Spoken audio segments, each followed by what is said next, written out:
Halo teman-teman semua, balik lagi bersama Story 3M dalam kelanjutan alur cerita manhwa yang berjudul The World After the Fall. Baiklah, langsung saja kita masuk ke dalam alur ceritanya. Jae-hwan menanyakan apakah ia bisa bertemu dengan The Driver jika ia berhasil mencapai lantai teratas. Bertus mengiyakan pertanyaan Jae-hwan, tapi ia menyarankan agar Jae-hwan tidak menghancurkan menara seperti sebelumnya, karena itu akan membuat para dewa murka. Bertus juga tahu jika Jae-hwan datang ke menara ini untuk mencari temannya, dan Jae-hwan menanyakan apakah Bertus tahu di mana orangnya. Bertus tidak tahu soal itu, tapi dewa oposisi mungkin tahu keberadaannya, tapi tampaknya mereka semua tidak suka dengan tindakan Jae-hwan yang sebelumnya. Bertus menjelaskan jika aksi Jae-hwan tadi sempat menghibur beberapa dewa yang sudah mulai bosan dengan pertempuran yang biasa-biasa saja. Karena itu, Bertus menyarankan agar Jae-hwan menjadi pahlawan bagi para dewa yang sudah mulai bosan dengan pertarungan yang monoton di dalam tower saat ini. Bertus mengakui jika Jae-hwan sangat kuat untuk menghancurkan menara, namun ia memperingatkan jika bukan Jae-hwan saja yang pernah menghancurkan beberapa lantai sekaligus. Ratusan tahun lalu, ketua Visur bernama Myriad juga pernah melakukan hal yang sama seperti Jae-hwan, dan sepertinya beberapa anggota Visur juga ikutan tantangan kali ini. Selain itu, Jae-hwan juga tidak bisa melompati beberapa lantai sekaligus meskipun sudah menembusnya. Namun sepertinya Bertus mendapatkan pesan jika seorang dewa telah memberikan tiket percepatan agar Jae-hwan bisa masuk ke lantai yang lebih tinggi. Selain itu, beberapa dewa juga mulai tertarik dan ingin menawari Jae-hwan promosi.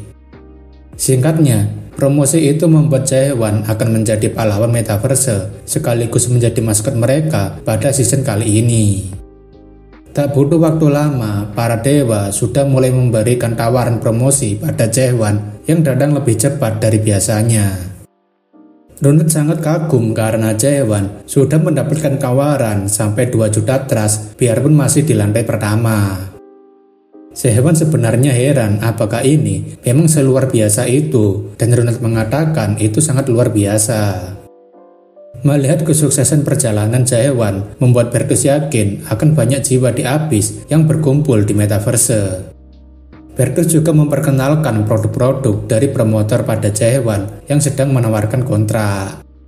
Beberapa di antaranya seperti skin Thunder God milik Thor dan skin Flame of God milik Ignis. Dengan memilih skin itu, Jae-hwan dapat merubah penampilan sekaligus menggunakan kekuatan yang ada pada skin itu.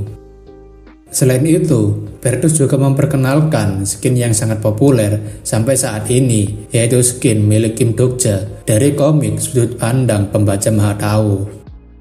Jae-hwan mengejek nama Kim Dokja sangat aneh, tapi Runut ingin agar Jae-hwan mencoba menggacha kali ini. Tujuan dari promosi dewa adalah agar Jae-hwan mau menggunakan produk mereka, dan itu akan membuat orang lain tertarik untuk membeli skin yang sama. Jae-hwan menanyakan, bukankah itu akan menjadi kompetisi yang tidak adil di tower? Tapi Bertus mengatakan tidak perlu khawatir soal itu. Ketika sedang menjelaskan tentang promosi, Anderson tiba-tiba bangun dan kaget karena Jae-hwan akan dipromosikan. Anderson langsung mengomeli Jae-hwan karena tawaran itu tidak akan membuat rencana mereka berhasil, dan Jae-hwan ingin agar Anderson tetap tenang karena ia mengerti. Jae-hwan mengatakan jika ia tidak akan menerima tawaran promosi itu, dan itu membuat Bertus tampak kecewa. Beberapa dewa dari Union juga tampaknya meremehkan keputusan Jae-hwan sampai menertawakannya, dan ada juga yang sampai bingung dengan pemikirannya. Bertus kemudian menebak jika Jae-hwan sengaja ingin menaikkan harga dirinya dengan tidak memilih sponsor sampai ke lantai atas, tapi Jae-hwan malah tidak mengerti dengan cara berpikir Bertus. Bertus kemudian mengingatkan kembali agar Jae-hwan tidak main dengan barbar dan menghancurkan towernya karena perbaikannya sangat mahal. Jae-hwan sendiri tidak ada rencana seperti itu sebelum ia menemukan Yunhwan, jadi tidak ingin membuat masalah dengan para dewa terlebih dulu. Sebelum itu, Bertus memberikan hadiah pada Jaehwan karena berhasil mendapatkan peringkat pertama di lantai 1 karena ia menolak sponsor dari para dewa. Setelah waktu yang cukup lama, Jaehwan akhirnya mendapatkan Battle Suite miliknya yang merupakan set premium dari Metaverse dan memiliki fitur spesial. Selain itu, beberapa tombol di bajunya juga secara otomatis dapat membuat Jaehwan berganti pakaian. Brunat juga akhirnya mendapatkan Battle Suite juga yang baru dan Jaehwan lega karena ia tidak harus telanjang setiap hari. Tak hanya itu, Bertus juga memberitahu jika Jaehwan juga mendapatkan 2000 trust dan dapat secara langsung naik ke lantai 6. Bertus mengingatkan jika tiket ke lantai 6 itu diberikan oleh salah satu dewa dan Jaehwan tidak perlu menggantinya. Karena bisa pergi ke lantai 6 secara gratis, Jaehwan rasa tidak perlu berpikir panjang menerimanya dan kemudian pergi. Sebelum Jaehwan membuka pintu, Bertus berpesan pada Jaehwan agar menjaga Anderson. Ketika sudah mulai tenang sendirian di kantor, tampaknya seseorang masuk ke ruangan Bertus dan menanyakan apakah pemula itu sudah pergi. Melihat Jaehwan yang pergi tanpa menerima sponsor, membuat orang itu semakin tertarik mengikuti Jaehwan. Rupanya, orang yang bernama Rene selama ini berpura-pura sebagai seorang streamer yang ternyata adalah God of Fate. Bertus penasaran kenapa Rene memberikan Jaehwan tiket percepatan itu karena mungkin Union akan melacaknya jika ketahuan ikut campur urusan tower. Mendengar Bertus yang mengancam dengan Union, membuat Rene menanyakan balik apakah dirinya terlihat seperti seorang penakut pada Union. Bertus mengatakan jika Seven Great Throne mungkin akan cepat mengetahuinya, jadi apakah Rene masih ingin ikut campur urusan tower. Melihat Bertus yang terus ketakutan, Rene menanyakan bukankah sangat disayangkan melihat semua ini, tapi Bertus tidak tahu maksudnya. Rene kemudian menunjukkan berbagai rekaman dalam tower yang diisi dengan jiwa-jiwa yang mengejar harapan palsu di dalam tower, tapi Bertus beralasan jika inilah satu-satunya surga bagi mereka. Rene menanyakan balik apakah itu benar surga ketika mereka menaiki menara hanya untuk mendapatkan trust dan membeli item dan skin dengan mempertaruhkan nyawa. Rene menjelaskan jika Metaverse telah kehilangan tujuannya yang sebenarnya, tapi Bertus membalas jika semua itu sudah terlambat. Bertus mengingatkan kembali revolusi yang mereka lakukan 500 tahun lalu dan gagal, jadi sistem tidak pernah berubah. Bahkan banyak dewa tingkat tinggi yang mati pada saat itu. Rene tahu hal itu, makanya ia mencoba melakukan sesuatu yang baru dan berbeda dengan mendukung Jaehwan. Bertus rasa Jaehwan tidak akan mungkin bisa mencapai lantai terakhir Metaverse, tapi Rene penasaran kenapa bisa seperti itu. Rene memberitahu jika Jaehwan adalah orang yang mampu memecahkan rekor lantai pertama seperti Myriad ratusan tahun lalu. Bertus mengatakan itu mungkin bisa jika Jaehwan bukanlah proksi Anderson, tapi Rene tak tahu maksud Bertus. Rene menanyakan apakah Bertus diperintah oleh Union, tapi Bertus mengingatkan jika ada sesuatu yang akan membuatnya sulit di lantai 6. Bertus memberitahu jika Jaehwan benar-benar proksi Anderson, Jaehwan tidak akan bisa melewatinya dan akan mati bersama dewinya. Kini, Jaehwan dan Runat telah tiba di lantai 6 Metaverse, di mana tempat itu terlihat memiliki banyak pintu. Lantai ke-6 mengharuskan Jaehwan untuk memilih 3 di antara pilihan pintu yang tersedia dan harus menyelesaikan ketiga tugasnya. Ketika Anderson ingin menyombongkan dirinya yang tahu tentang lantai 6, Jaehwan tidak tertarik omongan Anderson dan langsung masuk ke salah satu pintu tanpa mendengarkan sarannya. Jaehwan kini masuk pada event yang berkolaborasi dengan Starstream, di mana Jaehwan harus bertahan selama 8 jam di sana. Jaehwan memutuskan untuk masuk karena ia tahu cara paling ampuh untuk mempercepat mereka menyelesaikan tugasnya. Dalam sebuah stasiun Jungmuro, Runat menanyakan apakah Jae-hwan memiliki rencana. Jae-hwan mengatakan Runat tidak perlu khawatir karena ia selalu datang dengan sebuah rencana. Gerombolan binatang buas tampaknya sudah mulai bergerak dan akan menyerang Runat beserta Jae-hwan. Gerombolan binatang buas itu sangat banyak dan besar sampai Runat bertanya apa rencana yang Jae-hwan lakukan untuk melewati semua ini. Jae-hwan mengatakan itu sangat mudah karena ia hanya tinggal mengalahkan mereka sampai tidak ada yang tersisa. Hanya dengan tusukannya saja, Jae-hwan sudah bisa meratakan semua binatang buas yang berada di jalur kereta dan membuat Runat sangat terkejut. Setelah menyelesaikan tugas pertama, Jae-hwan dan Runat tampaknya sudah dipersilahkan untuk keluar dan memilih tugas selanjutnya. Runat mengatakan jika ia hampir saja mati dan Jae-hwan mengatakan tugasnya tidak ada apa-apanya. Tapi Andersen berkomentar jika Jae-hwan sudah kehilangan setengah pakaiannya. Runat masih menanyakan apakah cara yang digunakan Jae-hwan adalah yang terbaik. Runat paham jika tugas pertama adalah bertahan hidup, jadi mereka bisa mengatasinya dengan cukup mudah, tapi Runat penasaran dengan tugas selanjutnya. Jae-hwan dan Runat kali ini memasuki tugas kedua yang mengharuskan mereka bertahan dari serangan monster kuat dengan kesulitan ekstrim. Syarat penyelesaian quest kali ini adalah kematian setengah dari player atau kematian player terkuat, dan Jae-hwan mendapatkan posisi sebagai player terkuat. Ketika Jae-hwan tahu dirinya adalah player terkuat, Jae-hwan langsung melancarkan tusukannya untuk menghanguskan setengah dari peserta. Peserta lain tidak tinggal diam saja melihat Jae-hwan adalah peserta paling kuat dan ingin mengalahkannya. Sayangnya, serangan Jae-hwan sudah dilancarkan terlebih dulu, jadi skenario kedua telah diselesaikan dengan kematian setengah dari peserta. Setelah keluar dari skenario kedua, Runat mengatakan jika tusukan Jae-hwan membuat pertarungannya cepat selesai, tapi Jae-hwan mengatakan jika sebenarnya ia tidak sengaja. Beberapa dewa yang menyaksikan aksi Jae-hwan memberikan respon kekecewaan dengan tindakan Jae-hwan, namun sebagian ada yang cukup terhibur. Selain itu, Runat sangat senang karena mereka bisa mendapatkan 300.000 trust setelah menyelesaikan quest kedua, dan mereka bisa memperbarui tiket metaverse mereka semau mereka.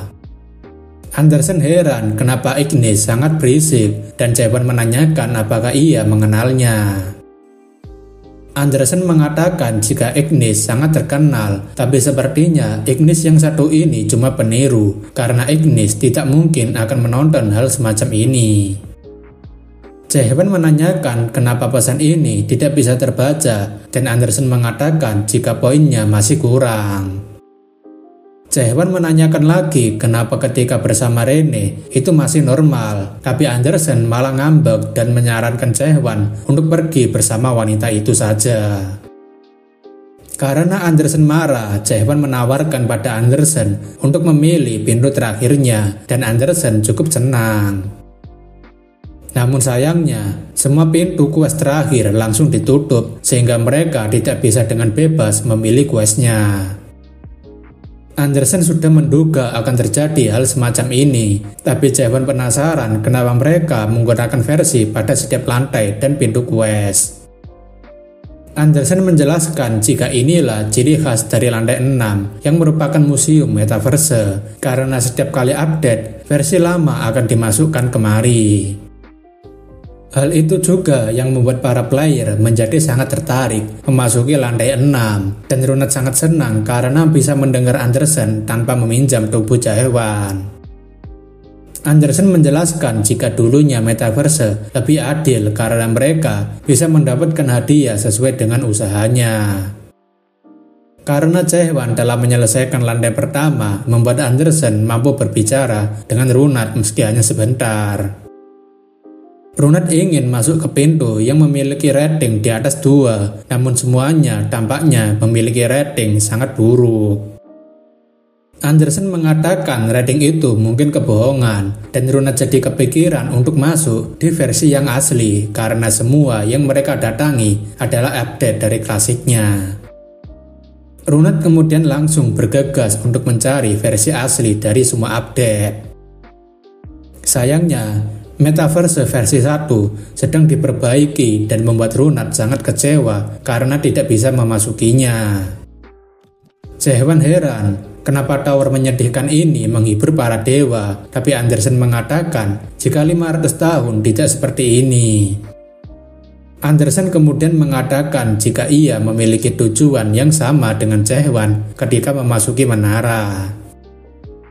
Jaehwan menanyakan alasan apa itu, dan Andersen mengatakan jika ia juga ingin menyelamatkan temannya dan meminta Jaehwan untuk masuk ke Metaverse versi 3.12.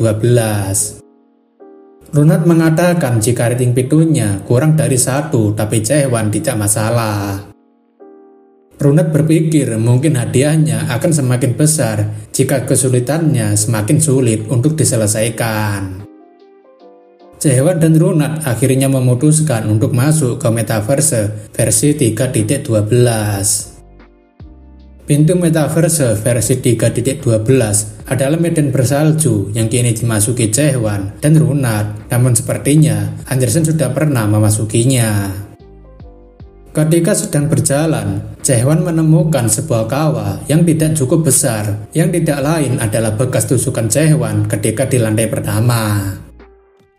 Jaehwan menyadari jika tidak ada retakan di langit-langit yang menandakan jika ada seseorang yang mampu menghadang tusukan seriusnya. Lantai ke-6 Metaverse 3.12 dijelaskan adalah sebuah versi dunia 500 tahun lalu ketika era revolusi besar dan tugas Jaehwan untuk menghabisi sesuatu yang masih tersembunyi. Jaehwan dan Andersen sendiri tidak tahu apa yang harus dihabisi karena dunia yang mereka masuki tampaknya sudah hancur. Andersen menebak jika penghuni versi sebelumnya telah melarikan diri ke lantai lainnya. Jika tidak, maka mereka berarti mati. Jaehwan kemudian melihat sebuah desa dan ingin mendapatkan petunjuk di sana. Tapi Runat mengingatkan jika reviewnya mengatakan untuk tidak masuk ke desa. Jaehwan mengatakan jika mereka harus memastikan dulu. Namun Jaehwan merasa jika seharusnya mereka harus memastikan dulu. Di depan benteng desa, 2 orang penjaga gerbang nampaknya sedang menjaga pintu gerbang masuk desa. Melihat ada seseorang berjalan menuju desa, pria berbadan kekar tadi menyuruh mereka untuk segera berhenti dan menanyakan siapa mereka. Jaehwan dengan posisi siap memegang pedangnya dan mengatakan pada pria kekar itu untuk segera menyingkir. Namun nampaknya Andersen menghentikan pergerakan Jaehwan yang akan menghajar pria berbadan kekar. Jaehwan menanyakan apa yang sedang Andersen lakukan dan tampaknya Andersen ingin menggunakan tubuh Jaehwan secara paksa. Andersen kemudian menggunakan energi dunianya untuk menunjukkan pada pria berbadan kekar tadi siapa sebenarnya dirinya. Runat merasa energi dunia Andersen terasa sangat hangat dan nyaman kali ini. Pria berbadan kekar sangat terkejut dengan kedatangan Andersen setelah sekian lama. Hal yang sama juga dirasakan Andersen yang menyapa Hans karena sudah lama mereka tidak bertemu.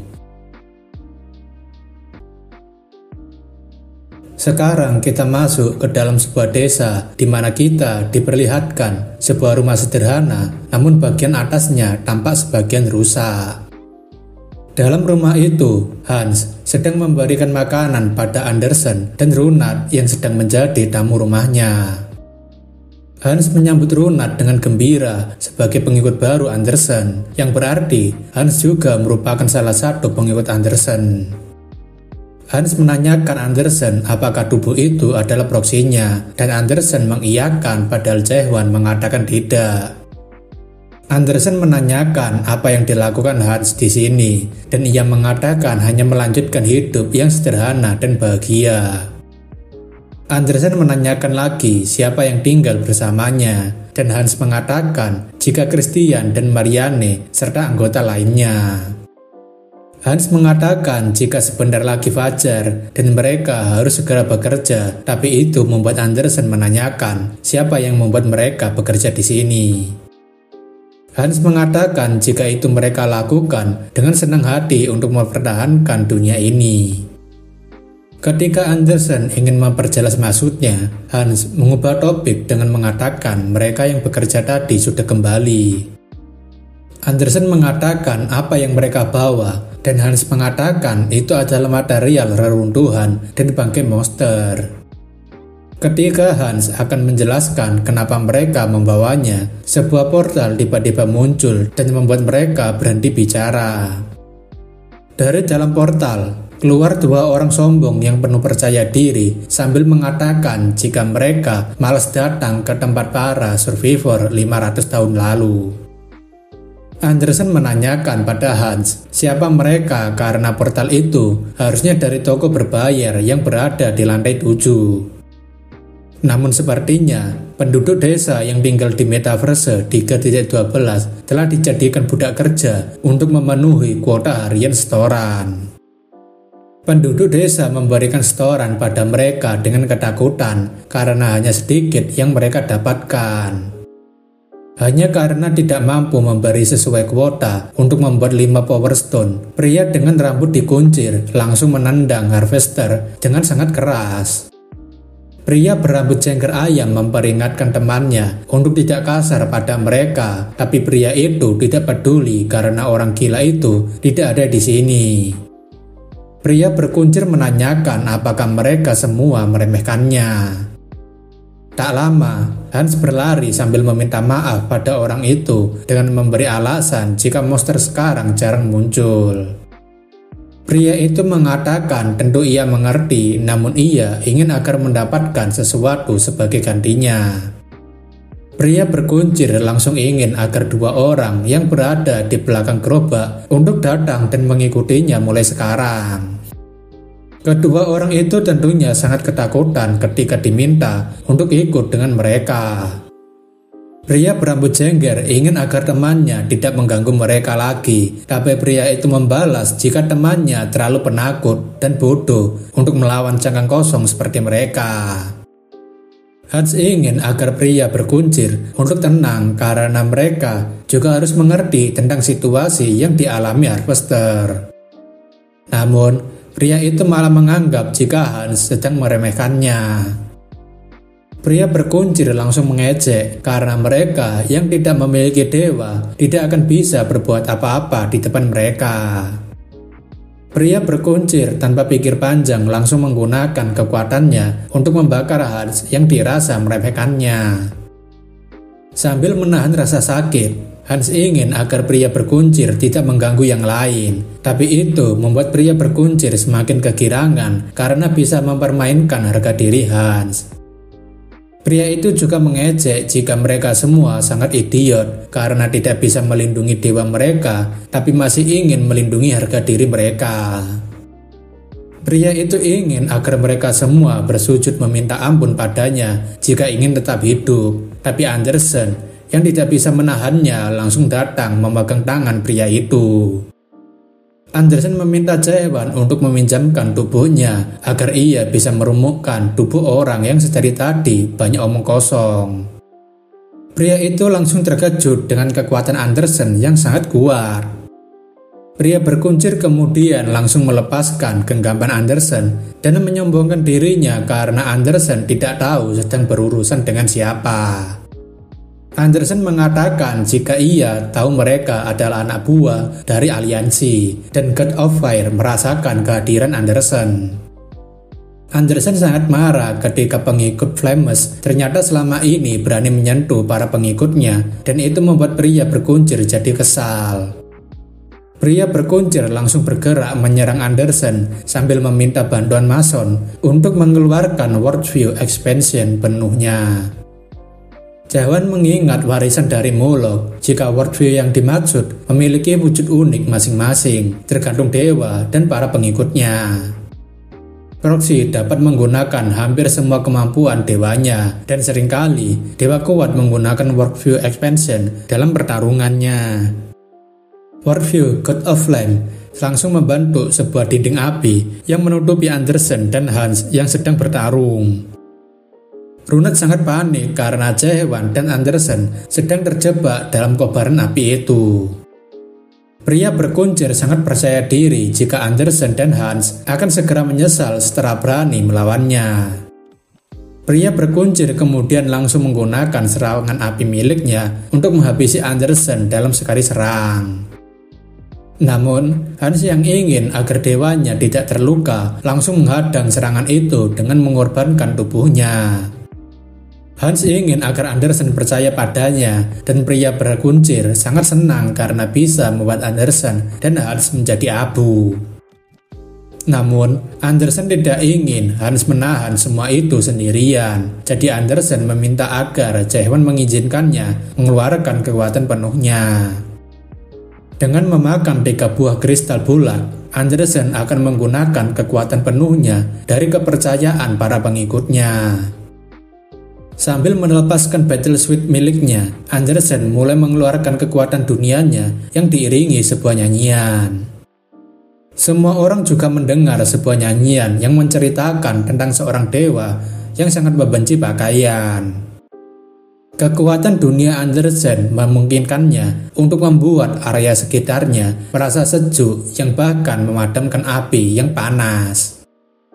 Andersen kemudian datang ke kedua harvester sambil mengatakan jika mereka semua sudah melewati batas. Pria berkuncir itu terlihat kebingungan karena Andersen tiba-tiba telanjang dan menjadi kuat tanpa expansion. Andersen yang sudah marah mengatakan jika ia tidak peduli dengan world expansion itu karena tempat mereka saat ini adalah world view miliknya. Pria sombong tadi langsung ketakutan dan ingin Andersen berhenti, tapi Andersen langsung menggunakan kekuatannya untuk meremukkan pria itu. Mason yang melihat kekuatan Andersen langsung duduk ketakutan dengan apa yang ia lihat. Dalam ingatan Mulok, ia mengatakan jika penyesalannya selama di Abyss adalah tidak pernah bertemu dengan dewa kuno yang memiliki kekuatan menyamai 7 dewa utama. Bahkan 7 dewa itu menetapkan sebagai entitas dan level berbahaya kelas tinggi. Dewa itu sendiri adalah Nugget Andersen. Mason yang ketakutan meminta ampun agar dirinya dibiarkan hidup. Andersen mengatakan jika ia akan membiarkannya hidup dan kembali untuk menyampaikan pesan pada aliansi jika Andersen telah kembali.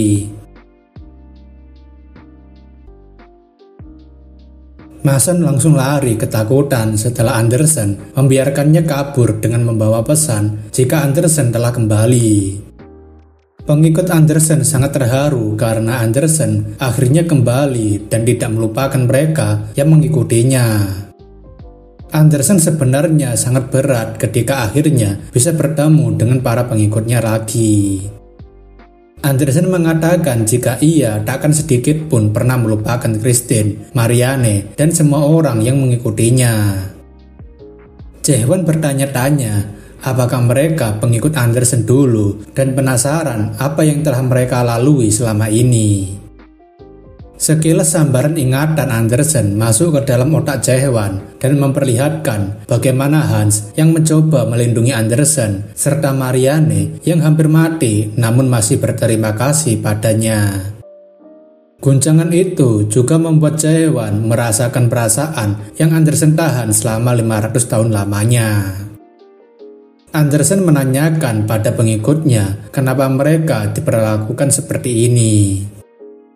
Faktanya, Andersen 500 tahun lalu berjuang untuk melindungi dunia yang pengikutnya tempati, namun sekarang tujuannya jadi berbeda.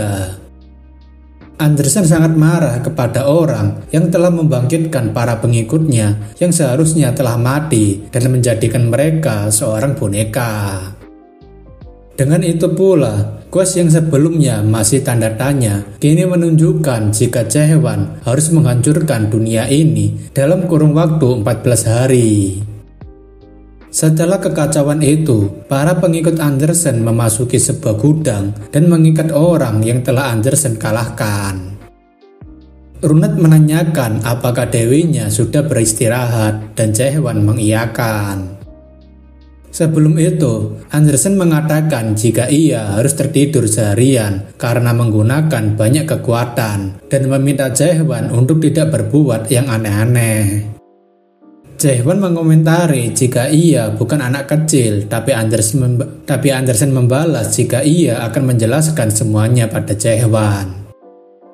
Jae-hwan menanyakan apakah cukup untuk mengikat musuhnya, dan Hans mengatakan jika link orang ini sudah terputus dengan dewanya, serta Dewi Andersen tidak pernah membunuh lawannya, tidak peduli sejahat apapun dia. Selain itu, mereka tidak bisa membunuhnya karena dia adalah seorang harvester dari aliansi, dan nasibnya akan ditentukan orang itu. Jae-hwan cukup penasaran dengan siapa yang dimaksud orang itu.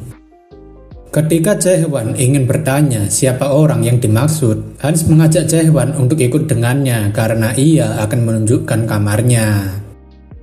Berjalan di tengah desa, Jae-hwan merasa aneh karena lampu jalan dan tiangnya tidak cocok dengan eksterior desa abad pertengahan. Selain itu, Jae-hwan masih penasaran dengan siapa yang telah berhasil menghentikan step miliknya di lantai 6. Jae-hwan berpikir mungkin salah satu dari orang-orang ini yang telah menahan step miliknya, jadi ia memeriksanya. Sayangnya, Jae-hwan yang sedang mendeteksi kekuatan mereka tidak merasakan energi kuat yang mampu menahan tusukannya. Runat kemudian memanggil Jae-hwan karena ingin mengatakan sesuatu, dan Jae-hwan menanyakan ada apa. Namun tiba-tiba Runat tidak jadi dan akan memberitahunya besok sambil berjalan menjauhi Jae-hwan. Setiba di ruangan mereka, Runat mengutarakan jika akhirnya mereka bisa tidur di tempat yang layak dan empuk untuk istirahat. Namun yang jadi perhatian Jae-hwan lagi adalah setting tempatnya karena campuran peradaban teknologi yang seharusnya tidak ada di abad pertengahan.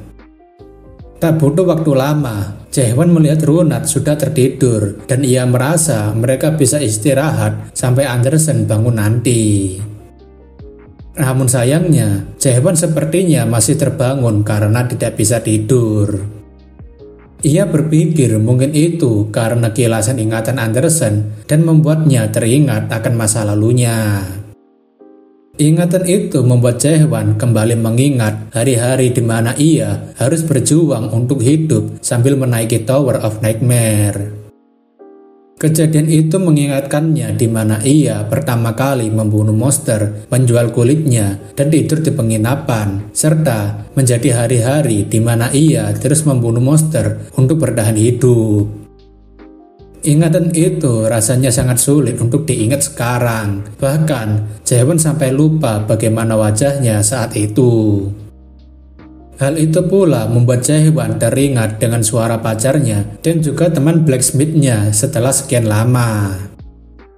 Jae-hwan merasa sangat terkejut dengan itu karena mereka mengingatkan Jae-hwan untuk tidak terlalu memaksakan diri dan sedikit bersantai. Setelah itu, bayangan kematian teman kepercayaannya yaitu Yun-hwan juga masih menghantuinya dan Jae-hwan ingin menolongnya. Namun, semua itu hanyalah ingatan, jadi Jae-hwan tidak bisa berbuat apa-apa, entah menyapa teman blacksmith-nya dan pacarnya, atau menyelamatkan temannya. Rupanya, itu semua hanyalah mimpi ketika Jae-hwan tidak sadar sudah tertidur. Setelah teringat kenangan lamanya, Jae-hwan memutuskan untuk melatih kembali tusukannya besok pagi seperti dulu. Pagi harinya, Runat yang terbangun merasa sangat nyaman karena akhirnya bisa tidur dengan nyenyak. Menyadari jika Jae-hwan sudah terbangun terlebih dulu, Runat rasa Jae-hwan adalah orang yang sangat rajin. Pagi itu juga, Jae-hwan terlihat sedang melatih tusukannya dan berpikir apakah tusukannya sudah menjadi identitasnya karena sejak naik ke abyss, tusukannya sudah lebih dari sebuah teknik. Selain itu, Runat yang sudah keluar kamarnya akhirnya menemukan Jae-hwan yang ternyata sudah berlatih sejak pagi. Runat yang melihat Jae-hwan yang masih terus melatih tusukannya sangat terkagum dengan latihan keras yang Jae-hwan lakukan. Menyadari ada Runat, Jaehwan menyapanya yang sudah bangun lebih awal dan Runat menanyakan apakah Jaehwan mau mengajari step miliknya. Jaehwan mengatakan jika step miliknya tercipta setelah latihan selama ribuan tahun dan bukan sesuatu yang bisa dipelajari dalam waktu semalam. Runat menyadari jika ia sangat lemah dan tidak ingin terus-terusan menghambat Jaehwan serta Anderson. Runat mengatakan jika ia tidak ingin lagi menghambat perjalanan mereka. Karena itu, Runat mengatakan jika ia juga ingin kuat seperti Jaehwan. Jaehwan akhirnya memutuskan untuk mengajari Runat teknik atau skill tusukan miliknya. Meski tak yakin seberapa banyak Runat bisa mempelajari skill tusukannya, tapi itu lebih baik dibandingkan tidak mencobanya sama sekali. Meski kelihatan sederhana karena ia harus terus menusuk, namun waktu untuk menguasai gerakan tusukan itu jauh dari kata sederhana. Ketika step dimulai, setiap tusukannya membutuhkan waktu yang sangat lama untuk bisa berkembang. Step sendiri adalah keterampilan yang hanya bisa diasah melalui waktu yang panjang karena waktu yang dihabiskan untuk menyempurnakan tekniknya. Tak lama, para pengikut Anderson menghampiri Jaehwan dan mengatakan jika mereka semua juga ingin mencoba latihan yang dilakukan Jaehwan. Jaehwan heran dengan apa yang sebenarnya terjadi karena semua orang tampaknya ingin mencoba berlatih tekniknya. Marianne datang meminta maaf karena para pengikut Anderson sangat antusias melihat Jaehwan. Marianne mengatakan jika hal seperti ini juga termasuk event bagi mereka dan Marianne memperkenalkan jika dirinya adalah mantan apostel keempat Anderson. Selain itu, para pengikut juga sangat senang karena dewi mereka akhirnya kembali bersama proksi barunya. Jaehwan mengatakan jika ia bukan proksi Anderson meski Anderson berada dalam dirinya. Marianne cukup terkejut, tapi Jaehwan tidak bermaksud untuk membohongi mereka dari awal. Marianne paham maksud Jaehwan, namun ia masih ingin berterima kasih karena berkat Jaehwan yang membawa Anderson menjadi hadiah terbesar bagi para pengikutnya. Ketika waktu sore tiba, Hans mengatakan jika mereka harus segera kembali karena sudah waktunya. Jaehwan menanyakan pada Marianne kenapa mereka semua akan pergi.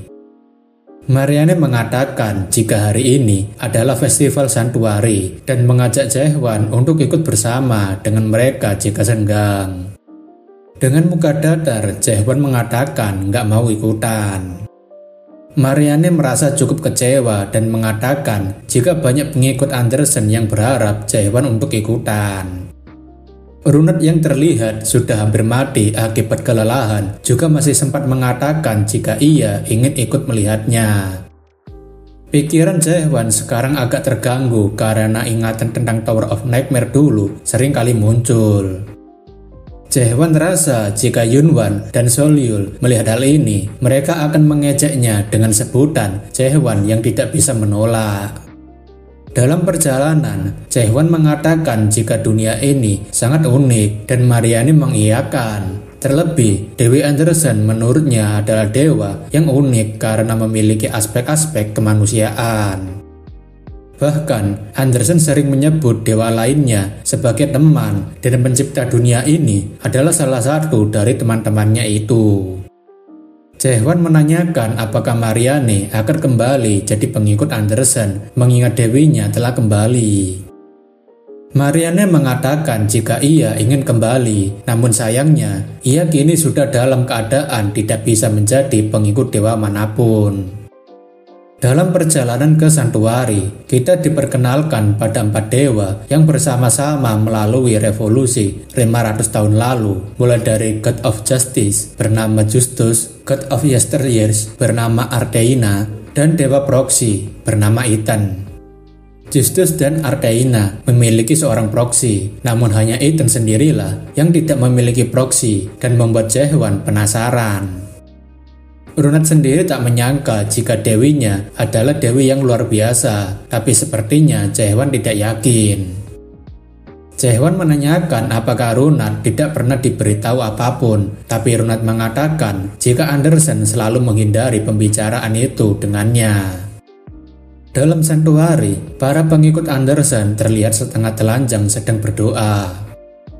Runat kagum karena santuari milik Andersen, sebagian pengikutnya juga setengah telanjang, dan Jaehwan sepakat untuk berpakaian sesuai dengan tempatnya.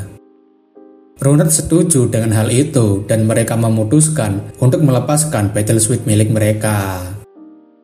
Jaehwan menanyakan pada Hans di mana ia harus duduk dan Hans mengatakan untuk duduk di sebelahnya. Namun, Hans sangat terkejut ketika melihat ke arah Jaehwan dan Runat yang ternyata sepenuhnya telanjang.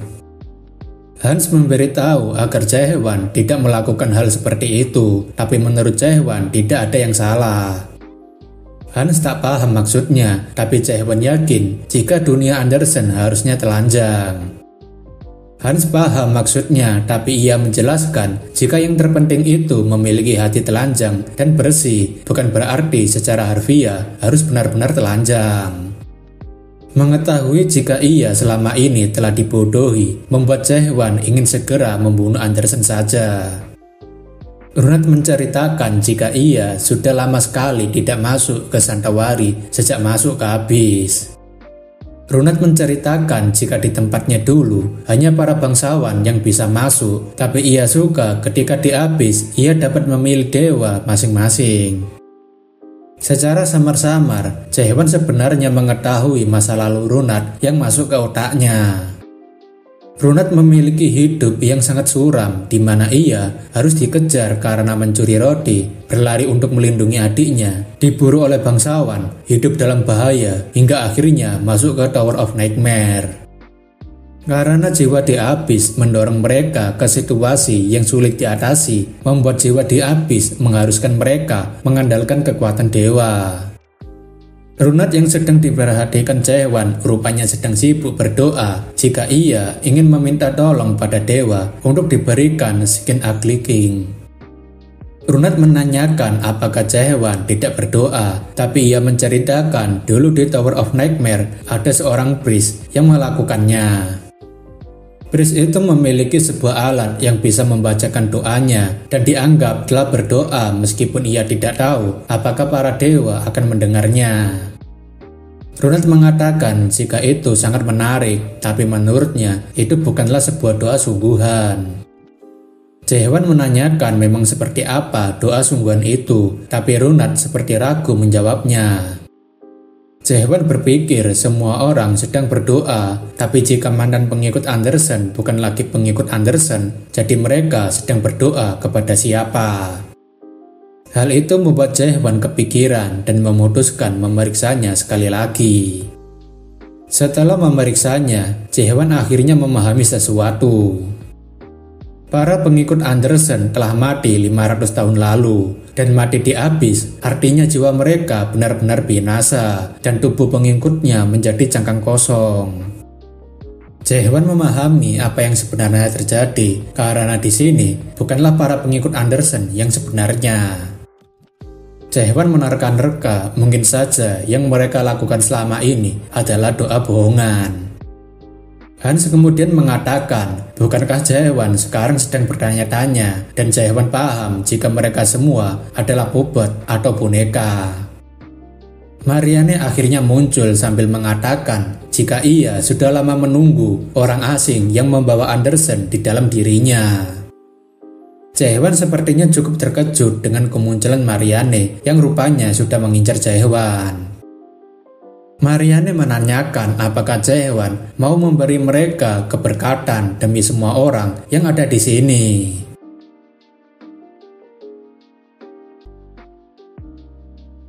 Chapter 106 dilanjutkan dengan memperlihatkan streamer Rene yang telah mencapai lantai 6 juga, namun sepertinya ia memiliki penampilan berbeda.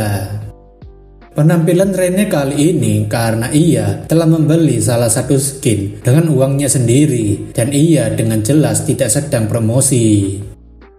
Nama skin itu adalah Moonlight Empress, yaitu Yo Sang-a, temannya Kim Dokja. God of Lightning, Ray Ray, menanyakan kenapa Rene tiba-tiba bisa masuk ke lantai 6. Namun God of Wisdom menebak jika Rene pasti telah membeli special ticket High Pass untuk bisa menaiki Nara dengan cepat. Rene tahu pasti banyak viewersnya yang heran kenapa Rene bisa memiliki banyak uang untuk membeli drone dan bahkan special ticket. Rene mengatakan itu semua berkat saweran yang terus diberikan penontonnya. Namun untuk special ticket itu tidak mungkin karena ia menaikinya sendiri dengan cepat dan sangat keras. Rene mengatakan jika tujuannya buru-buru naik ke lantai 6 adalah untuk melihat si pemula yang sempat menghebohkan Metaverse dan Little Brother selama 2 hari. Karena itu pula banyak sekali artikel yang muncul berisi Jaehwan yang hanya menggunakan tusukannya bisa menghancurkan beberapa lantai. Oleh karena itu, Rene memutuskan membuat event khusus untuk mengejar pria telanjang karena ia sedang mengejarnya. Namun, Rene merasa agak cukup aneh karena dunia yang Jaehwan datangi cukup tidak biasa karena lantai 6 biasanya berisi campuran map lama. Ignis menanyakan apakah tempat itu juga ditinggali oleh boneka cabul, tapi Rene tidak tahu tentang itu. Tak lama setelah itu, moped milik Rene telah menemukan pemula yang sepertinya sedang duduk di dalam santuari. Dalam santuari itu, Marianne memanggil orang asing yang telah membawa Anderson kepada mereka. Mereka semua melihat ke arah Jaehwan seperti sebuah boneka horor yang siap menerkam Jaehwan kapanpun. Jaehwan mengatakan jika ia bukanlah Anderson, tapi boneka itu masih terus berdoa sambil menyuruh Jaehwan untuk memberkati mereka. Runat begitu ketakutan ketika melihat orang-orang yang tadinya ramah dengan mereka, namun kini mereka sepertinya menginginkan mereka mati. Jaehwan tahu jika para boneka itu tidak akan bisa mendengarkannya lagi karena mereka bergerak dari respon ingatan yang tertanam dalam tubuh mereka. Jaehwan sekarang tahu apa yang dimaksud Anderson dan teringat dulu ketika Brice di tempatnya tiba-tiba mati dulu. Brice itu berpesan jika ia mati, ia ingin agar Jaehwan memutarkan kotak musiknya untuknya, meskipun Jaehwan tidak tahu apakah Dewa Brice itu akan mendengar melodi itu. Jika dewa itu mendengar, kira-kira apa yang akan dikatakan dewa itu? Meski bisa menghasilkan bunyi, itu membuat Jaehwan menanyakan apakah kata-kata dalam kotak musik itu beneran berarti. Jaehwan berpikir mungkin ia tahu kenapa boneka ini terus berdoa, mungkin karena mereka merasakan apa yang dirasakan Brice-nya dulu. Dewa ada karena pengikutnya terus berdoa dan para pengikut Anderson telah berdoa tanpa henti selama 500 tahun untuk menjaga, mempertahankan, dan mengingat dewa mereka tetap berada di dunia ini. Jaehwan meminta Hans untuk berhenti berdoa sekarang juga karena mereka semua sudah lelah dengan berdoa. Jaehwan mengatakan jika doa mereka sudah cukup sampai di sini dan waktunya mereka untuk beristirahat. Namun Hans bukannya mendengar dan memberikan jawaban, tapi Hans malah meminta Jaehwan untuk berdoa demi mereka semua. Jaehwan sepertinya sudah tidak tahan dengan sikap para boneka yang masih keras kepala tak mau berhenti. Runat sangat terkejut ketika melihat Jaehwan yang sedang bersiap untuk membunuh Hans dan meminta Jaehwan untuk berhenti. Tak hanya Runat, Anderson ternyata sudah bangun dan menghentikan pergerakan Jaehwan untuk tidak membunuh Hans. Jaehwan menanyakan apa yang sedang dilakukan Anderson karena boneka ini bukanlah pengikutnya dulu dan sebaiknya mereka dibebaskan dari penderitaan ini. Jaehwan mengatakan jika menahan mereka di sini hanyalah keserakahan Anderson sendiri yang tidak mau melepaskan mereka. Anderson membalikkan pernyataan itu jika semisal teman Jaehwan yang dijadikan boneka, apakah Jaehwan akan membunuhnya juga. Jaehwan merasa cukup berat mengingat tujuannya adalah untuk menyelamatkan Yunwan. Namun, Jaehwan memutuskan untuk membunuh temannya sendiri menggunakan tangannya jika mereka sudah menjadi boneka. Andersen menanyakan lagi apakah itu akan tetap dilakukannya meski ada cara untuk mengembalikan temannya menjadi normal. Jae-hwan terkejut ketika Andersen mengatakan jika masih ada kesempatan untuk mengembalikan mereka ke bentuk semula. Andersen mengatakan jika itu masih belum pasti, namun mungkin saja jika pencipta boneka itu yang melakukannya. Dari luar santuari, nampaknya banyak sekali gagak yang muncul bersama sesosok yang misterius. Seorang wanita kemudian masuk ke dalam santuari dan membuat Jae-hwan cukup penasaran dengan siapa yang datang kali ini. Wanita itu mengatakan jika sudah lama sejak pertama kali ia mendapatkan seorang pengunjung asing di sini. Wanita itu tidak lain adalah sang master boneka yang mengendalikan mantan pengikut Andersen sekarang. Wanita itu menanyakan siapa Jae-hwan ini yang masuk ke tempatnya. Jae-hwan kemudian mengingat jika wanita itu cukup mirip dengan foto yang berada di ruangan Bertus. Jae-hwan tahu jika orang yang berada di depannya saat ini adalah mantan proksi Andersen sebelumnya, yaitu Rahel Yong. Rahel sendiri mengatakan jika ia tidak asing dengan aura familiar dari Jae-hwan. Rahel menyapanya karena sudah lama ia tidak berjumpa dengan kawan lamanya.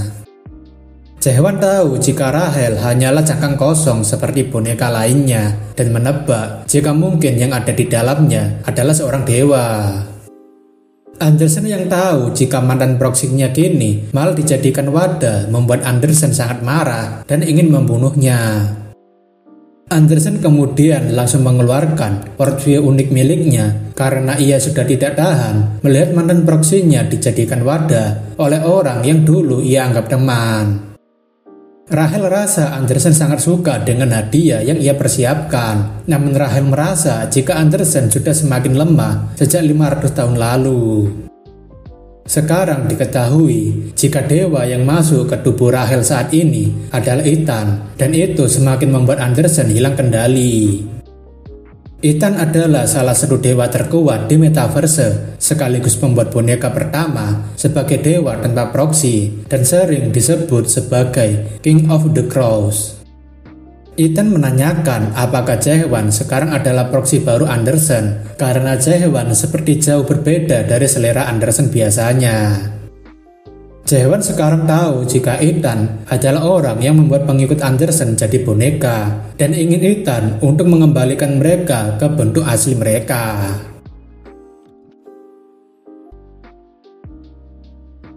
"500 tahun lalu setelah revolusi Andersen gagal, para dewa dengan faksi yang sama diburu oleh aliansi dan sebagian pergi mengasingkan diri.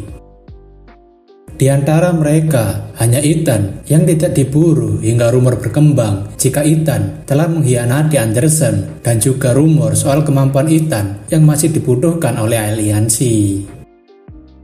Namun, satu hal yang pasti, Ethan adalah salah satu dewa terkuat di metaverse dan tidak seperti dewa rusak lainnya. Ethan masih memiliki kekuatan dewa tingkat tinggi.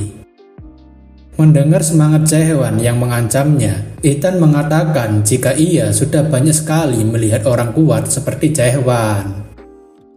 Tapi menurut Ethan, Jae-hwan bukanlah tandingannya, apalagi ia memiliki pengalaman hidup lebih dari 2000 tahun. Ethan kemudian menggunakan skill mata gagaknya pada Jae-hwan yang sepertinya cukup berbahaya. Kemampuan unik mata elang Ethan, sang dewa tanpa proksi, dapat mengkonversikan semua dewa dan proksi menjadi nilai numerik. Kemampuan unik itu membuat Ethan bisa melihat statistik tertinggi seorang dewa maupun proksi, dan seringkali proksi tertangkap olehnya dijadikan boneka. Namun, Ethan sangat terkejut ketika melihat angka yang mengelilingi Jae-hwan hingga ia tidak tahu angka macam apa yang muncul. Ethan merasa jika Andersen kali ini membawa seorang proksi yang sangat menarik. Jae-hwan menanyakan apakah Ethan yang menghentikan serangannya karena pedang yang dibawa Ethan terlihat bekas kerusakan akibat tusukannya. Ethan akhirnya menyadari jika serangan yang ia tahan kala itu adalah serangan dari Jae-hwan. Jae-hwan kali ini ingin Andersen tidak mengganggunya karena ia ingin membunuhnya dan naik ke lantai 7. Ethan mengatakan jika ia sudah lama sekali tidak melihat orang yang menggunakan kekuatan dunia untuk melawannya. Kekuatan dunia Jae-hwan dan Ethan terlihat memancarkan cahaya hingga keluar santuari, dan Ethan merasa jika ini akan menjadi semakin menarik. Jae-hwan memperingatkan Runat agar berhati-hati supaya tidak terkena serangannya karena ia akan mengeluarkan tusukan seriusnya. Ethan menanyakan kenapa Jae-hwan masih terus menahan serangannya dan menebak jika Jae-hwan takut serangannya akan ditangkis lagi. Namun Ethan menyadari jika Jae-hwan sebenarnya menahan serangannya sampai para boneka pergi dari santuari. Setelah boneka itu pergi, Jae-hwan mulai mengumpulkan dan mengeluarkan kekuatan dunia uniknya sampai membuat Ethan terkejut. Jae-hwan terlihat mengeluarkan beberapa bola mata dari bentuk dunianya yang sepertinya adalah teknik tusukan baru Jae-hwan. Ethan yang terkejut ingin Jae-hwan segera menghentikan serangannya, namun Jae-hwan tidak mendengarkannya dan terus mengumpulkan kekuatannya. Ethan berteriak agar Jae-hwan berhenti segera karena Jae-hwan tidak memiliki kesempatan untuk melawannya. Namun sayangnya, Jae-hwan tidak peduli dan langsung mengeluarkan jurus teknik seriusnya, yaitu tusukan serius 7 kali lipat. Tusukan Jae-hwan tentunya sangat kuat sampai membuat santuari tempatnya bertarung harus hancur. Meski tusukan Jae-hwan menghancurkan santuari, tapi terlihat sebuah pintu masih berdiri kokoh dikala bangunan itu roboh. Ethan yang berhasil selamat berkat armor gagaknya, meski sebagian armor yang dia gunakan sudah setengahnya hancur, menanyakan siapa Jae-hwan. Jae-hwan mengatakan siapa dirinya, tapi Andersen mengatakan jika Jae-hwan harusnya tidak sembarangan memberitahu namanya pada Ethan. Andersen mengatakan jika Ethan jarang sekali menanyakan nama seorang proksi, kecuali dia ingin sekali menjadikannya boneka. Jae-hwan sekali lagi mengatakan pada Ethan jika ia bukanlah proksi Andersen. Ethan menanyakan jika bukan proksi lalu apa, dan Jae-hwan mengatakan jika ia adalah rekannya Andersen. Ethan tak paham kenapa Andersen masih memiliki rekan yang tersisa. Ethan mengatakan jika seharusnya semua rekan Andersen telah musnah sejak 500 tahun lalu di tempat ini dan tidak ada yang tersisa. Ethan terlihat sangat marah karena rekan Andersen harusnya sudah mati semua tanpa terkecuali, dan Andersen merasa jika Ethan masih sama gilanya sejak 500 tahun lalu. Jae-hwan mengatakan jika Ethan tidak gila tapi hanya pura-pura gila, dan Andersen tidak percaya hal itu. Jae-hwan mengatakan pada Andersen jika Ethan menghalangi pintunya meski Jae-hwan menyerangnya seperti dia mencoba melindungi mereka. Jae-hwan tak tahu alasan Ethan melakukannya, tapi Jae-hwan mengatakan pada Ethan jika membuat boneka palsu untuk berdoa tidak akan mengembalikan dunia yang telah hancur. Ethan mengatakan Jae-hwan tidak tahu apapun karena doa mereka dulunya adalah doa yang tulus. Jae-hwan mengingat kembali perkataan Soyul jika mereka kembali ke masa lalu dan menceritakan tentang Tower pada orang lain, mereka semua pasti akan menganggap mereka berbohong. Yunwan mengatakan jika itu akan seperti sebuah novel fantasi karena mereka regresi, dan Soyul mengatakan semua orang pasti tidak akan percaya. Namun, Yunwan masih yakin jika orang yang datang bersama mereka pasti akan mengingatnya. Jae-hwan masih mengingat suara serta tawa Yunwan dan Soyul kala itu, meskipun mungkin mereka sudah melupakannya dan hanya Jae-hwan sendiri yang mengingatnya sekarang. Hari itu adalah hari-hari di mana mereka berjuang untuk melindungi masa sekarang dengan mempertaruhkan nyawa mereka mendaki tower, dan hari-hari itu sekarang telah hilang seakan mereka tidak pernah ada. Jae-hwan menebak jika Ethan sama sepertinya yang masih belum melupakan hari-hari 500 tahun lalu karena masih Jae-hwan menebak jika Ethan sama sepertinya yang masih belum melupakan hari-hari 500 tahun lalu. Mungkin karena itu juga Ethan masih belum bisa meninggalkan dunia ini. Ethan mengatakan jika manusia rendahan seperti Jae-hwan tidak akan bisa memahami apa yang dirasakannya dan ingin Jae-hwan membuktikan jika Jae-hwan adalah rekan Anderson. Ethan kemudian bersiap memulai serangan balasannya pada Jae-hwan dan itu membuat Jae-hwan tahu apa yang akan terjadi dan ingin Runard segera menjauh dari mereka. Ethan kemudian mengeluarkan Sanctuary Manifestation miliknya untuk mengurung Jae-hwan dalam dunia unik miliknya. Ethan memiliki dunia unik berupa kuburan yang berisikan gagak-gagak di mana banyak sekali burung gagak berterbangan di atas kuburan yang tak lain saat ini menjadi tempat bertarungnya Jae-hwan. Anderson rasa situasi ini sangat buruk karena Sanctuary Ethan sudah terbuka dan kekuatannya akan menjadi mengerikan.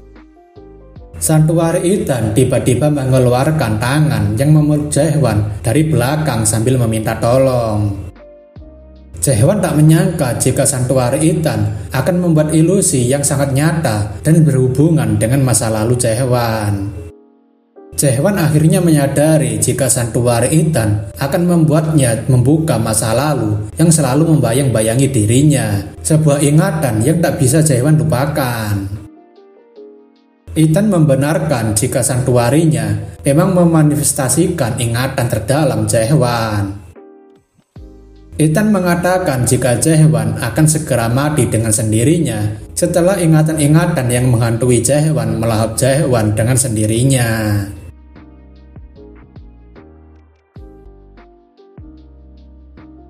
Jae-hwan tahu jika semua yang ia lihat sekarang adalah sebuah ilusi. Namun ia masih tidak bisa mengetahui kelemahan worldview milik Ethan menggunakan Dope Assimilation. Jae-hwan benar-benar kesusahan untuk menginterpretasikan domainnya dan berpikir jika worldview milik dewa-dewa kuno sangat kuat. Jika Jae-hwan tidak secepatnya menyelesaikan ini, Jae-hwan pasti akan segera dilahap dan ia sekarang menggunakan Oblivion miliknya. Anderson memberitahu Jae-hwan jika hanya sebuah Sanctuary yang bisa menandingi Sanctuary lainnya. Anderson mungkin bisa menghancurkan Sanctuary Ethan, tapi sayangnya Anderson sudah menggunakan semua kekuatannya dan tidak memiliki tubuh fisiknya sendiri. Perkataan Anderson jika Sanctuary bisa dikalahkan dengan menggunakan Sanctuary lainnya membuat Jae-hwan menyadari apa yang harus ia lakukan. Perbedaan antara Sanctuary dengan Unique World adalah apakah seseorang bisa menggunakan kekuatan fisik di dalamnya, dan jika Jae-hwan bisa menambahkan hipotesis pada Unique World-nya, maka Jae-hwan bisa membuat Sanctuary miliknya. Jae-hwan kemudian menggunakan tahap awakening keempatnya yaitu hipotesis bersamaan dengan Unique World-nya. Ethan yang sudah yakin Jae-hwan akan mati di lahap masa lalunya terkejut ketika sebuah cahaya tiba-tiba keluar dari arah Jae-hwan. Ethan rasa itu mustahil dan tidak percaya jika Sanctuary miliknya mulai menghilang. Secara cepat, Jae-hwan mulai melahap Sanctuary milik Ethan dan mengubah tempat itu menjadi Sanctuary miliknya. Ethan yakin jika Jae-hwan menggunakan Sanctuary untuk melahap Sanctuary-nya, tapi ia rasa jika ini bukan Sanctuary milik Anderson. Ethan mengatakan jika Sanctuary hanya bisa digunakan oleh para dewa dan menanyakan apa yang Jae-hwan lakukan pada Anderson karena Sanctuary ini bukan milik Anderson. Jae-hwan rasa itu bukan hal yang penting, tapi Ethan mengatakan itu sangat penting. Ethan mengatakan Sanctuary terbentuk dari pandangan dewa, ditambah lagi setiap Sanctuary dipengaruhi oleh sejarah dan imajinasi para dewa yang memilikinya. Ethan menanyakan apakah dunia ini adalah produk dari imajinasi naif Anderson dan menanyakan apakah ini adalah pilihannya. Namun perkataan Ethan takkan bisa mengubah pandangan Jae-hwan, dan Jae-hwan langsung menggunakan Santuari Manifestation. Sebuah pilar yang terbuat dari ribuan tengkorak mulai muncul dari gumpalan darah, dan nama Santuari Jae-hwan adalah The World After the Fall. Ethan tak percaya dengan pemandangan mengerikan yang ia lihat saat ini. Jae-hwan mengatakan jika worldview milik Ethan tampaknya tidak begitu spesial. Namun, yang menjadi perhatian Ethan adalah sebuah bola mata besar yang mengawasinya dan bertanya-tanya kenapa itu ada di dunia Jae-hwan. Jae-hwan yang melihat celah langsung menuju ke arah Ethan untuk menyerangnya. Namun Ethan tampaknya menebak jika dunia Jae-hwan sebenarnya adalah dunia dari pria itu. Ethan tampaknya memiliki sebuah rencana dan menyatakan menyerah pada Jae-hwan ketika tusukan Jae-hwan akan mengenainya. Jae-hwan tak paham kenapa Ethan tiba-tiba menyerah, dan Ethan mengatakan jika ia mengaku kalah. Sekarang, semua sudah kembali normal ketika Jae-hwan sudah menghentikan santuarinya. Untuk mencegah Ethan melarikan diri, Jae-hwan membeli penemuan Ethan, yaitu pengikat kekuatan dunia. Jae-hwan tampaknya sangat kesal dengan Ethan karena ia harus menghabiskan 1000 trust untuk menahannya dan ingin membunuhnya saja. Anderson mengatakan jika itu akan menambah masalah mereka. Terlebih, Ethan adalah Meta Nexus ke-6 dan dia bukan lawan yang mudah. Runut juga heran kenapa Ethan tiba-tiba menyerah dan sulit memahami niat aslinya karena menawarkan ciptaannya sendiri untuk mengekangnya. Anderson mengatakan jika Ethan masih sangat sulit untuk ditebak, bahkan 500 tahun lalu juga begitu. Marianne yang datang bersama 2 orang menanyakan apakah Jae-hwan akan membunuh Ethan. Jae-hwan menanyakan bukankah Ethan adalah orang yang membuat mereka menjadi boneka dan kenapa Marianne begitu peduli. Hans kemudian datang dan menjelaskan jika mereka sendirilah yang meminta Ethan untuk menjadikan mereka boneka. Runa terkejut mengetahui Hans dan yang lainnya sendiri yang memintanya untuk menjadi boneka. Anderson paham mungkin niat Ethan adalah untuk membuatnya tetap hidup karena dewa di Abyss akan menghilang jika dilupakan. Dewa pada dasarnya hanyalah sebuah konsep yang akan menghilang secara alami jika dilupakan, dan doa-doa dari boneka masih belum diketahui akan berpengaruh atau tidak. Namun, bahkan setelah Anderson terlepas dari segel-nya, Anderson masih tidak menghilang dan ia kembali ke tower. Anderson menjelaskan orang-orang memang takut dijadikan boneka, tapi Ethan tidak pernah memaksakan transformasi boneka pada orang lain. Meskipun Ethan gila, tapi ia tidak sejahat itu. Anderson menambahkan jika Ethan hanya menawarkan transformasi boneka pada dewa yang sekarat dan hilang harapan. Tapi Jae-hwan menanyakan kenapa Anderson tadi buru-buru mau membunuhnya. Namun Anderson mengatakan orang itu sudah keterlaluan menggunakan tubuh proksinya. Jae-hwan menanyakan kenapa mereka tidak menjelaskan kesalahpahaman itu. Tapi Ethan tidak bisa karena Jae-hwan tidak memberikannya kesempatan untuk menjelaskan. Runut juga sadar jika sedari awal Ethan tidak pernah mencoba untuk menyerang mereka terlebih dulu. Ethan kemudian mempersilahkan Jae-hwan untuk bertanya, lalu Jae-hwan menanyakan soal temannya yang katanya dijadikan boneka di dalam tower dan ingin menyelamatkannya. Ethan sudah terbiasa dengan hal itu, tapi ia tidak yakin bisa membantunya atau tidak, karena ia tidak pernah membeli jiwa untuk membuat boneka. Jae-hwan tahu jika Ethan memiliki hubungan dengan pembuat boneka lainnya karena Ethan adalah pembuat boneka pertama di tower, tapi Ethan menanyakan kenapa ia harus membantunya. Jae-hwan mengatakan jika Ethan menolak membantunya, berarti Ethan harus mati sekarang. Ethan memberitahu jika ia mati, para boneka juga akan mati, dan ia yakin jika Anderson tidak akan membiarkan hal itu. Anderson dan Jae-hwan sangat kesal karena Ethan begitu licik mempermainkan mereka.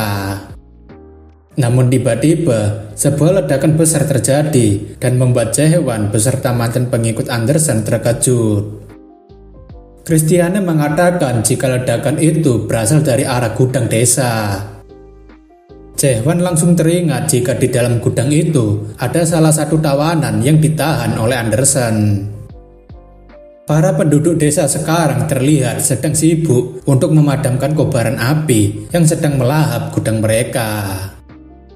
Melihat kebakaran itu juga, Ethan tampaknya sangat terkejut dengan apa yang baru saja ia saksikan. Namun sepertinya, kobaran api yang besar itu telah melahap gudang mereka dan hanya menyisakan puing-puing bangunan. Andersen rasa mereka sangat keterlaluan dan Jae-hwan menanyakan apakah Andersen tahu siapa pelakunya. Andersen mengatakan jika itu adalah perbuatan dari aliansi dan Jae-hwan menanyakan kenapa bisa seperti itu.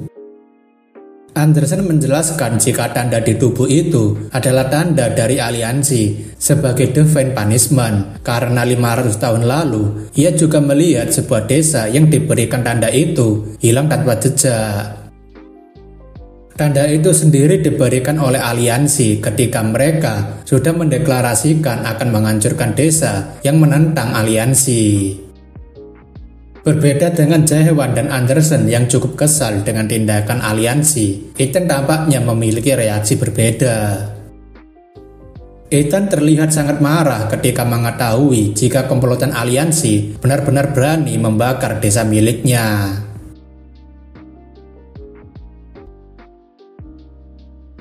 Karena keadaan sudah kacau, Ethan akan memberitahu dua hal kepada Jae-hwan dan Andersen. Dalam waktu kurang dari seminggu, aliansi akan menyerang tempat ini dan desa akan dihancurkan. Jae-hwan menanyakan bukankah Ethan adalah salah satu dari dewa terkuat di metaverse dan Ethan mengiyakan. Jae-hwan mengatakan jika kita akan melawan mereka saja dan menang, tapi Ethan mengatakan tidak semudah itu untuk mengalahkan aliansi. Ethan hanya ingin Jae-hwan meninggalkan desanya sebelum mereka datang jika tidak ingin binasa bersama.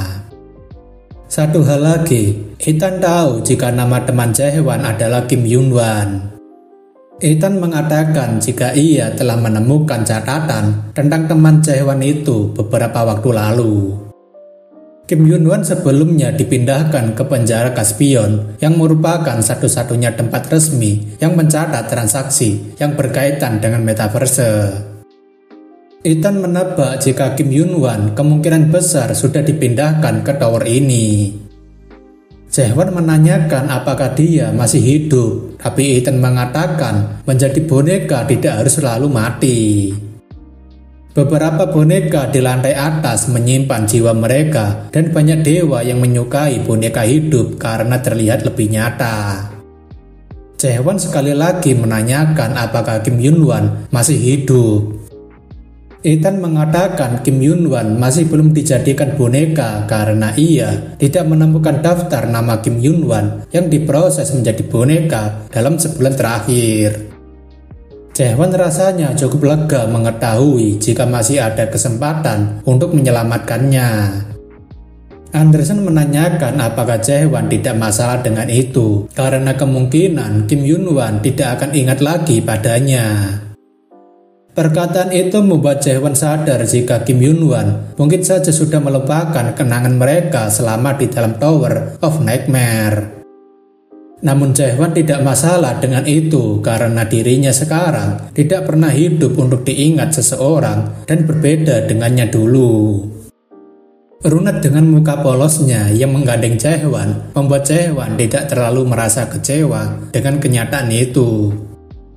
Ethan mengatakan apakah Jae-hwan akan pergi sekarang, tapi Jae-hwan mengatakan ia masih ada sesuatu yang harus dilakukan. Jae-hwan mengatakan jika ia akan menghancurkan dunia ini, karena itu adalah tugas yang diberikan sistem padanya. Mendengar hal itu, Ethan menyuruh Andersen untuk segera pergi karena orang gila ini benar-benar tidak tahu kekuatan dari aliansi. Tapi sayangnya, Andersen tidak bisa menjawab Ethan karena tidak diizinkan Jae-hwan. Ethan baru ingat jika Jae-hwan bukan proksinya, dan Ethan ingin menunjukkan prototipe buatannya baru-baru ini. Benda itu bernama Mystery Crow yang tidak dijual Ethan di toko karena berpikir tidak akan ada yang mau membelinya. Ethan meminta alat ini untuk dimasukkan ke dunia unik Jae-hwan. Dengan begitu, Anderson tak perlu lagi meminjam tubuh Jae-hwan untuk berbicara. Cara penggunaannya cukup simpel, di mana Jae-hwan hanya harus memutar pegasnya dan link connection akan terhubung secara otomatis. Mendapatkan tempat untuk bernaung membuat Anderson sangat senang karena akhirnya bisa berbicara semaunya. Anderson kemudian menyapa Ethan karena sudah 500 tahun lamanya mereka tidak berjumpa, dan Ethan mengatakan hal yang serupa. Sekarang kita berpindah ke sebuah tempat yang terlihat cukup mewah, di mana saat ini terlihat ada seseorang yang sedang duduk santai di sofa.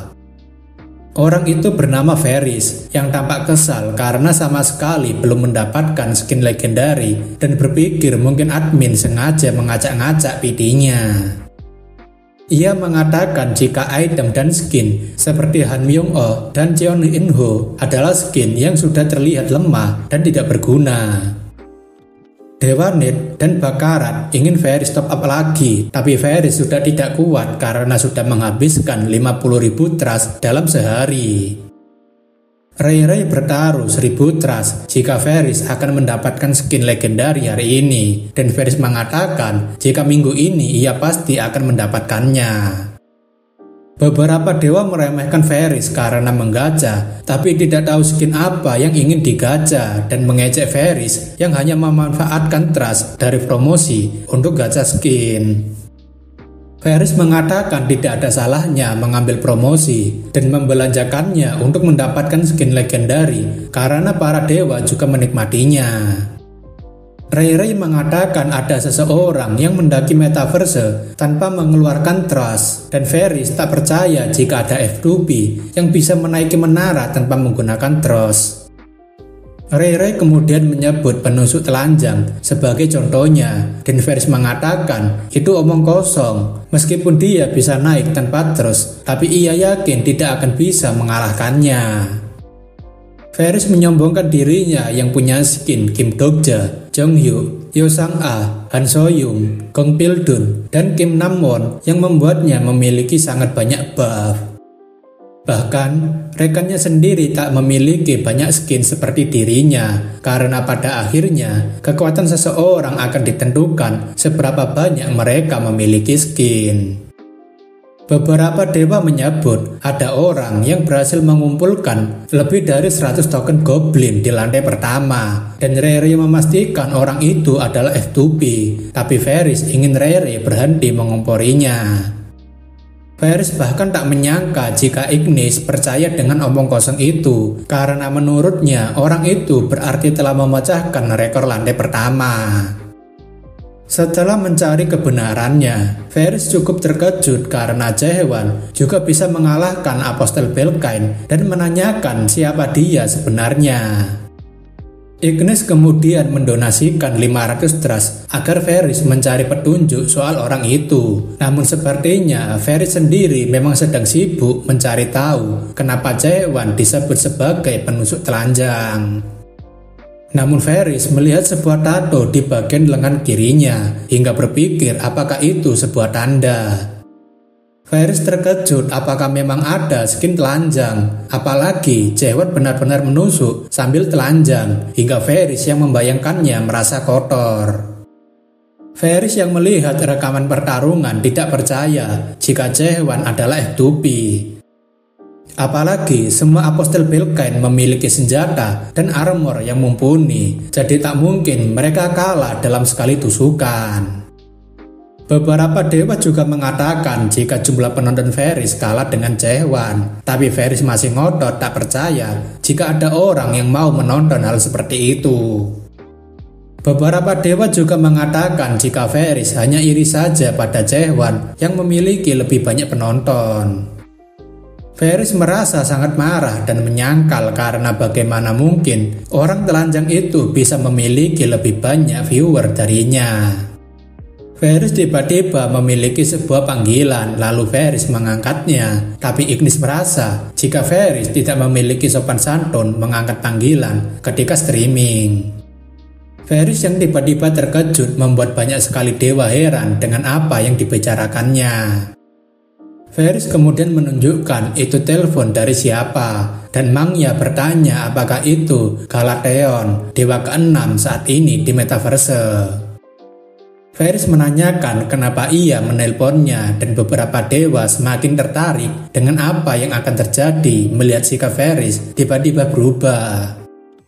Ferris menjawab penelpon jika ia tahu Platimus adalah dewa rendahan, tapi ia penasaran kenapa penelpon menanyakan itu karena ia tidak punya urusan dengannya.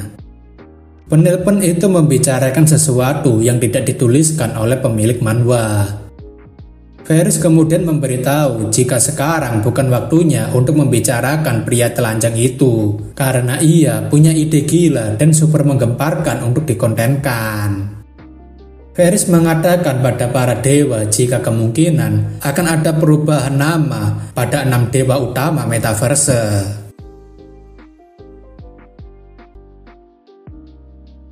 Saat ini, Ethan dan Anderson sedang berbicara berdua, di mana Anderson menceritakan perjalanannya setelah hampir menghilang. Tapi Ethan tampaknya sudah tahu dan membantu Anderson.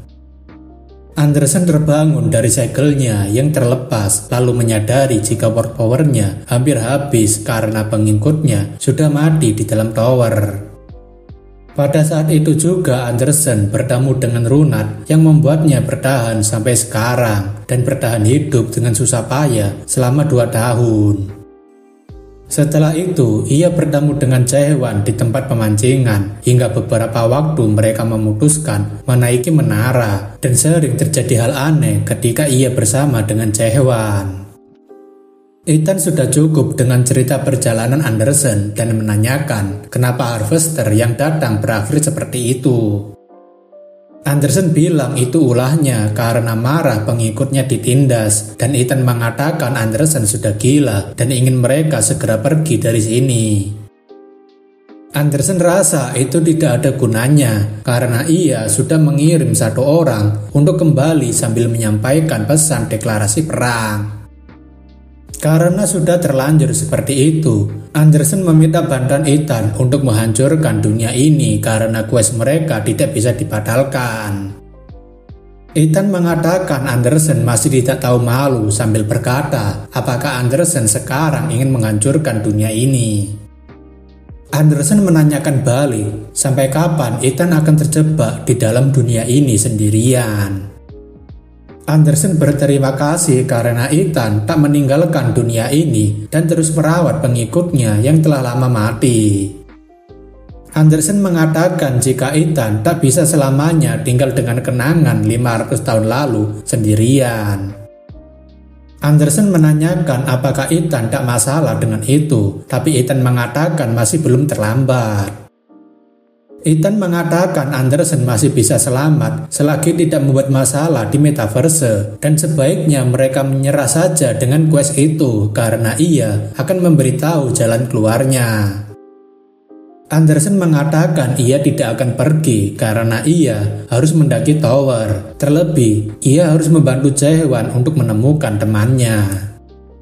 Ethan menanyakan apakah Anderson masih mengingat bagaimana aliansi mengalahkan mereka, dan Anderson masih mengingatnya dan terus memikirkannya ribuan kali.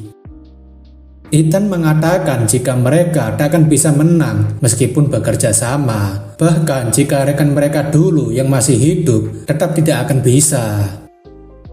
Tak ada seorang pun di metaverse yang bisa mengalahkan orang itu, yang terkuat di antara 6 dewa terkuat metaverse. Kedua aliansi yaitu Oblivion. Sejak pertama kali ia muncul dan julukannya masih belum berubah. Ethan mengatakan jika melawan orang itu sama saja dengan membuat Seven the Ventron melawanmu. Anderson tak masalah dengan itu, tapi ia lebih kepikiran apakah ada cara untuk mengembalikan boneka menjadi makhluk hidup, dan Ethan tidak tahu akan hal itu. Anderson menebak jika itu mungkin bisa dilakukan di metaverse karena Driver adalah orang yang menggerakkan tower ini.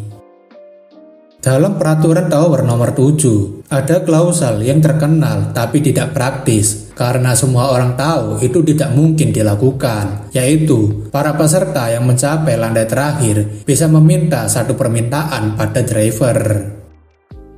Menurut Anderson, tempat ini bukan nyata maupun virtual, melainkan ruang ilusi. Jadi semua hal yang berkaitan dengan tower bisa dipengaruhi oleh metaverse. Ethan tahu jika Anderson berharap mereka bisa menghidupkan orang mati, tapi Ethan mengingatkan jika Anderson tidak sekuat dulu karena tidak memiliki rekan ataupun pengikut. Anderson mengatakan jika Ethan salah paham soal itu karena ia masih memiliki pengikut seperti Runan dan memiliki rekan seperti Jaehwan dan Ethan. Ethan tak tahu kenapa Anderson masih memandang dunia dengan cara yang sama meski telah mengalami masa lalu yang mengerikan. Bagaimana bisa Anderson masih yakin dan berpegang teguh pada sebuah delusi bahwa sesuatu pasti akan berubah? Ethan benar-benar tidak tahu kenapa Anderson masih memandang dunia dengan mata seperti itu, mata yang sama setelah 500 tahun berlalu. Anderson mengatakan tidak perlu khawatir karena mungkin semua ini tidak seburuk apa yang Ethan pikirkan. Anderson juga memberitahu jika ada seseorang yang memimpikan dunia yang jauh lebih tidak masuk akal dibandingkan mereka. Setelah pembicaraan itu, Ethan mengatakan akan membantu Jaehwan dan Anderson menaiki menara. Ethan mengatakan jika ia membantu bukan karena mau, tapi karena tidak punya pilihan lain. Tak lama, pemberitahuan metaverse 3.12 berada di dalam kendali aliansi muncul, dan pemain diminta untuk mengevakuasi diri hingga 5 hari ke depan. Anderson berpikir aliansi masih menggunakan cara yang sama untuk menghancurkan, tapi Ethan mengatakan mereka sekarang sedikit beradab karena mereka memiliki harvester. Anderson menanyakan apa yang akan dilakukan Ethan, dan Ethan mengatakan sudah tiba waktunya. Penduduk desa juga mulai khawatir dengan pengumuman itu, jadi ia bersama dengan para boneka akan meninggalkan dunia ini setelah mengkonfirmasi keselamatan Anderson dan kawannya. Anderson menanyakan apakah Ethan benar-benar jadi mendaki bersamanya, dan Ethan mengiyakan meskipun mereka belum bisa melawan aliansi saat ini.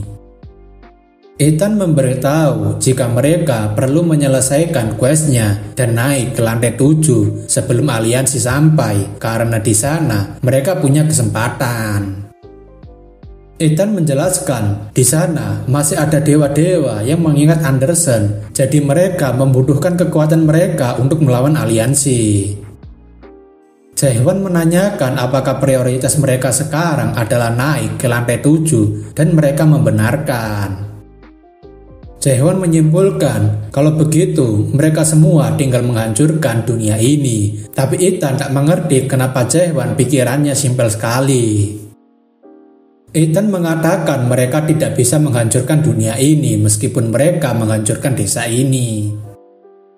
Jaehwan tak peduli karena yang terpenting mereka harus menghancurkan semuanya. Ethan mengatakan mereka tidak bisa menghancurkan dunia ini seperti yang Jaehwan lakukan dulu karena dunia ini tidak bisa dihancurkan dengan mengandalkan tusukannya. Ethan menambahkan jika semakin tinggi lantai maka semakin kuat pondasinya dan tidak bisa mudah dihancurkan. Namun sepertinya Jaehwan sudah mengeluarkan tusukannya. Ethan yang terkejut dengan tusukan Jaehwan langsung membuka jendelanya karena tidak mungkin dunia di lantai 6 bisa dengan mudah diterobos. Tusukan Jaehwan benar-benar menembus langit lantai 6, namun sayangnya bekas tusukan itu perlahan mulai menutup. Ethan yang awalnya terkejut kemudian mengatakan jika serangan kuat sekalipun akan sulit menghancurkannya karena dunia ini dirancang untuk tidak diselesaikan dengan cara seperti itu. Jae-hwan menanyakan apa ada cara lain, dan Ethan mengatakan dunia ini pernah mengalami kehancuran 500 tahun lalu karena letusan gunung berapi. Sederhananya, mereka bisa menghancurkan dunia ini dengan mengaktifkan gunung tersebut, namun sayangnya itu bukanlah perkara yang mudah. Terlebih gunung itu sudah tidak aktif lagi, dan untuk mengaktifkan gunung itu tidak bisa diselesaikan hanya menggunakan beberapa trus saja. Ketika sedang mendengar penjelasan Ethan, Jae-hwan tiba-tiba melihat sebuah sambaran petir yang sedang menuju ke arah mereka. Rupanya, langit-langit berisikan petir itu membawa puluhan gerbang teleportasi yang mengelilingi desa. Semua orang termasuk Ethan sangat terkejut karena kedatangan mereka begitu cepat. Orang-orang itu sudah menebak jika Jae-hwan akan menggunakan cara yang sama untuk menghancurkan lantai 6.